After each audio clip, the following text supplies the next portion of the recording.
Welcome to the bird media. నేను మీ Pawan Krishnamurthy. IPS అధికారిగా పేరుండి సరే బాగానే చేస్తారా ఇంకోటి చేస్తారా తెలియదు, కానీ చాలా సీనియర్ అయినటువంటి ఐపీఎస్ అధికారి సంజయ్ సస్పెన్షన్ ఇంకొక 6 నెలలు పొడిగించారు. సారీ, ఐపీఎస్ కాదు, వైపీఎస్, వైఎస్ జగన్మోహన్ రెడ్డి గారికి అత్యంత విధేయుడిగా ఉన్నటువంటి సిఐడి బాస్గా పనిచేసిన సంజయ్, అలాగే అగ్నిమాపక దళానికి సంబంధించి పనిచేసినప్పుడు కూడా దాంట్లోనూ ఏదో సాఫ్ట్వేర్కి సంబంధించిన అప్డేట్ అని ఇంకోటని దాదాపు నిధుల దుర్వినియోగం చేశారని, ఆ తర్వాత ఎస్సీ ఎస్టీ అట్రాసిటీ చట్టానికి సంబంధించి దాని మీద అవగాహన కార్యక్రమాల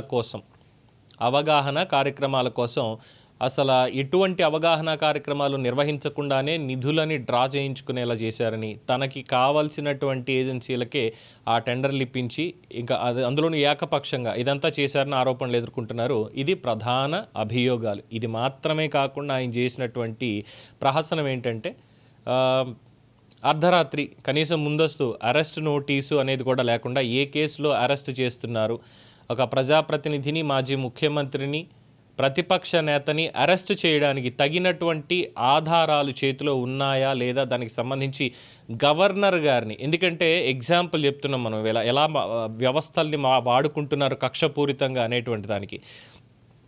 ఈ కార్ రేసింగ్ స్కామ్ అనేది జరిగింది. సరే, జరిగిందా లేదా అని పక్కన పెడితే దాని మీద ఆరోపణలు వచ్చిన దానికి అప్పుడు పనిచేసినటువంటి అధికారులు వీళ్ళు ఎక్స్ప్లెనేషన్లు ఇస్తున్నారు. అలాగే ఆ రోజు మంత్రిగా ఉన్నటువంటి కేటీఆర్ దానికి సంబంధించి ప్రెస్ మీట్లు పెట్టడాలు, విచారణకి వెళ్ళడాలు ఇవన్నీ చేశారు, అయ్యింది. అయితే ప్రాసిక్యూట్ చేయడం కోసం పర్మిషన్స్ కావాలి అని చెప్పి గవర్నర్ గారి దగ్గరికి వెళ్ళారు. దట్టు ఆయన ఎమ్మెల్యేగా ఉన్నారు కేటీఆర్. సో రేవంత్ రెడ్డి ప్రభుత్వం దీనికి సంబంధించి గవర్నర్ దగ్గరికి వెళ్ళింది ప్రాసిక్యూట్ చేయడం కోసం అని. మరి ఆ రోజు మాజీ ముఖ్యమంత్రి, ప్రతిపక్ష హోదా ఉన్నటువంటి వ్యక్తి, Z+ కేటగిరీ సెక్యూరిటీ ఉంది, కేంద్ర భద్రత మధ్య ఉన్నారు, వెళ్ళి అర్ధరాత్రి నుంచి తలుపులు బాది నిద్ర లేపి మిమ్మల్ని అరెస్ట్ చేస్తున్నాము, ఎందులో అరెస్ట్ చేస్తున్నారో చెప్పమంటే తెల్ల కాగితం తీసుకొని అక్కడికక్కడ ఫలానా దాంట్లో చెప్పకుండా ఇగో దీంట్లో అరెస్ట్ చేస్తున్నాం మిమ్మల్ని, మీరు వచ్చేసేయాల్సిందని లాక్కెళ్ళిపోయినటువంటి దాంట్లో ప్రధానంగా పనిచేసినటువంటిది ఈ వైపీఎస్ సంజయ్.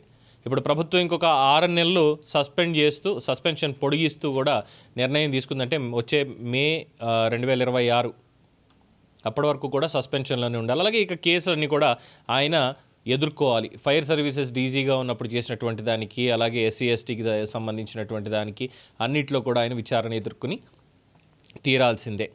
అండ్ చాలాసార్లు బెయిల్కి అప్లై చేసుకున్నారు. 3 నెలల పైనగానే జైల్లోనే ఉన్నారు.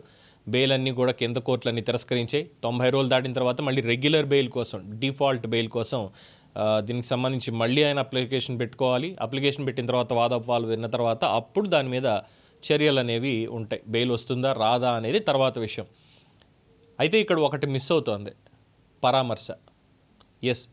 పరామర్శ అనేది మిస్ అవుతోంది.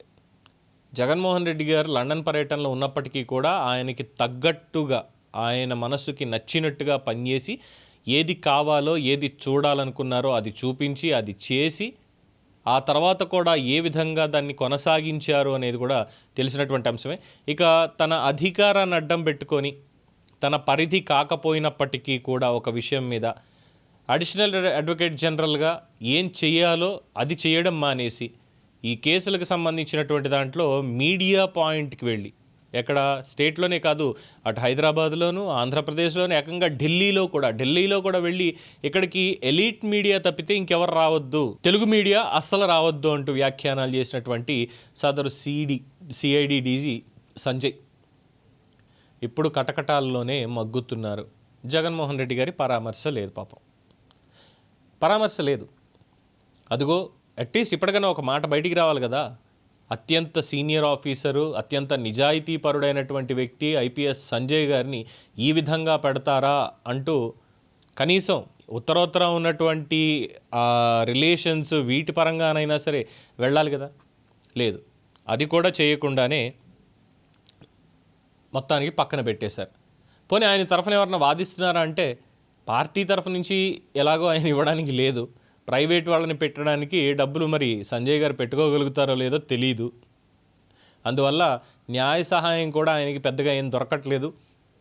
ఇక ఆ రోజు ప్రెస్ మీట్లు పెట్టడంలో పక్కనే ఉండి పోటీ పడినటువంటి మాజీ అడిషనల్ అడ్వకేట్ జనరల్గా పనిచేసినటువంటి పొన్నవోలు సుధాకర్ రెడ్డి ఏమైనా ఆ స్నేహహస్తాన్ని చాచి ఇగో నీ బెయిల్ గురించి నీ దాని గురించి నేను మాట్లాడతాను అంటే ఏమో చేసుకోవాలి. బట్ దానికి కూడా మరి సంజయ్ ఏమైనా ఒప్పుకుంటారా లేదా భయపడతారా జరుగుతున్నటువంటి దాంట్లో? ఎందుకంటే పొన్నవోలు సుధాకర్ రెడ్డి గారు వాదించిన ప్రతి కేసులోనూ కూడా ప్రతి ఒక్కళ్ళు అటు జైలుకి వెళ్ళడం లేదంటే బెయిల్ రద్దు అవ్వడం జరుగుతూ వస్తుంది ట్రాక్ రికార్డు ప్రకారం ఇన్నాళ్ళు.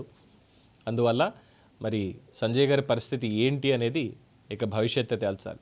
సో ఇంకా 6 నెలల సస్పెన్షన్ అయితే విధించారు.